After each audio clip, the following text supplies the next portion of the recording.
এই এক নজিরবিহীন ঘটনা। বিদেশি অপতৎপরতা রোধে বিশেষ করে ভারতীয় প্রোপাগান্ডার বিরুদ্ধে সব রাজনৈতিক দল এক কাতারে এক সুরে কথা বলছে।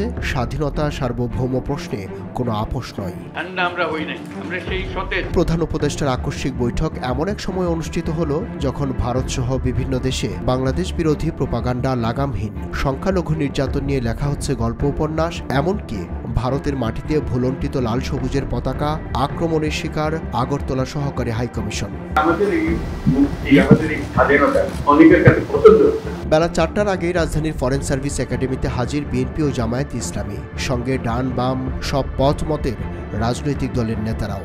আমরা যদি ভালো থাকি তোমরাও ভালো থাকবা, আমরা ভালো না থাকলে তোমরা ভালো থাকবা কেমনে, এই বিষয়গুলো তো আসবে, অবভিয়াসলি আসবে। 4:30 থেকে 6:30 পর্যন্ত চলে বৈঠক, মাঝে মাগরিবের নামাজের বিরতি। বৈঠক শেষে গণমাধ্যমের সামনে বিস্তারিত ব্যাখ্যা করেন আইন উপদেষ্টা আসিফ নজরুল। জানান, ভারতের সঙ্গে করা সব চুক্তি খতিয়ে দেখা হবে। ভারতের সাথে বাংলাদেশের যত চুক্তি হয়েছে গত 15 বছরের ফ্যাসিস্ট শাসন আমলে সেটা প্রকাশ করার দাবি করা হয়েছে এবং একই সাথে রামপাল সহ বাংলাদেশের জন্য ক্ষতিকর যে সমস্ত চুক্তি আছে সেগুলি বাতিল করার দাবি করা হয়েছে। জামায়াত ইসলামী ও বিএনপির নেতারাও একই সুরে কথা বলেন। তবে খন্দকার মোশাররফ যোগ করেন, নির্বাচনী কর্মযজ্ঞ শুরু হলে এসব ষড়যন্ত্র বন্ধ হয়ে যাবে। দল মত আমাদের ভিন্ন, আদর্শ আমাদের ভিন্ন, পথ আমাদের এক। পথটা হচ্ছে বাংলাদেশকে রক্ষা করতে হবে। এই সব কিছুর ঊর্ধ্বে উঠে দেশ আমাদের সবার, শুধু রাজনৈতিক দল না, আমাদের সকলের, জনগণের একটা বিশেষ অংশ আপনারাও, এবং আপনাদের ভূমিকাও কিন্তু গত আন্দোলনে কারো না থাকতে পারে কিন্তু নির্বিশেষে অনেক সহায়ক ছিল। এই জন্য সেই ভূমিকার জন্যও আমি আপনাদেরকে অভিনন্দন এবং ধন্যবাদ জানাচ্ছি। আগামীর বাংলাদেশ গঠনে পথে পথে আমরা বিভিন্ন অন্তরায় দেখতে পাচ্ছি, বিশেষ করে পার্শ্ববর্তী দেশ, তারা আমাদের প্রতিবেশী।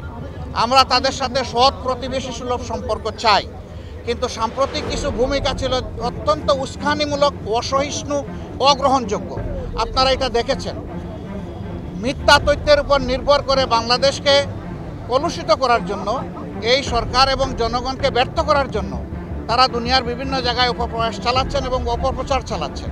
আমরা এগুলার নিন্দা জানিয়েছি সকলে সম্মিলিতভাবে। আমরা একটা জায়গায় সবাই আমরা একমত হয়েছি যে আমাদের স্বাধীনতা সার্বভৌমত্বের ব্যাপারে কোনো ছাড় নয়। বাংলাদেশের যে বর্তমান যে পরিস্থিতি, রাজনৈতিক, সামাজিক এবং আমাদের অন্যান্য বিষয়, পার্শ্ববর্তী দেশের আমাদের প্রতি যে মিথ্যাচার, এ সকল বিষয়ে বাংলাদেশের অস্তিত্ব রক্ষার জন্যে রাজনৈতিক দলগুলোর কাছে সহযোগিতা চাওয়ার জন্যে আমাদের প্রধান উপদেষ্টা সাহেব আজকে রাজনৈতিক দলের সাথে আলোচনা করেছেন। রাজনৈতিক দলের নেতৃবৃন্দ এবং আমরা বিএনপির 5 জন এখানে উপস্থিত ছিলাম। আমাদের সকলেই একই ধরনের মন্তব্য যে আজকে বাংলাদেশের অস্তিত্ব রক্ষার জন্যে, যেই বাংলাদেশ এই ডিসেম্বরে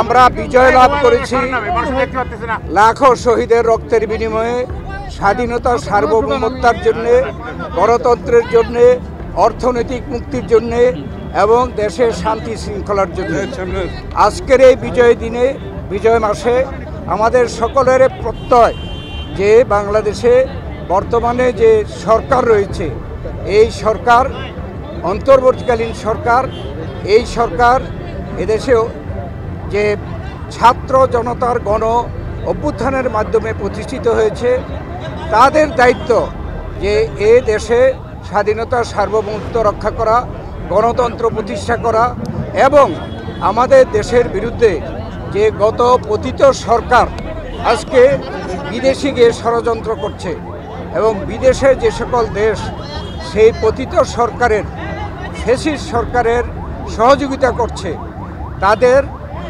বিরুদ্ধে সকলে কিন্তু ঐক্যমত প্রকাশ করেছে। এছাড়া অন্যান্য রাজনৈতিক দলগুলোও বলেন, স্বাধীনতার প্রশ্নে কোনো উদাসীনতা নয়, সবাই যার যার অবস্থান থেকে মোকাবেলা করার কথা জানান। বাংলাদেশের সমস্ত জনগণ আজকে ঐক্যবদ্ধভাবে এই দেশকে তার অস্তিত্ব, তার স্বাধীনতা সার্বভৌমত্বের জন্য এক হয়ে লড়াই করবে। তার জন্য আমরা বলেছি এই ঐক্যের প্রকাশ হিসেবে সারা দেশে একটা দিবসে আমরা জাতীয় পতাকা হাতে আমরা সবাই দাঁড়াবো। আগামীকাল ধর্মীয় গুরুদের সঙ্গেও ভারতের অপপ্রচার ইস্যুতে বৈঠকে বসবেন প্রধান উপদেষ্টা। এর আগে গতকাল সন্ধ্যায় ছাত্র নেতাদের সঙ্গে একই ইস্যুতে মতামত নেওয়া হয়।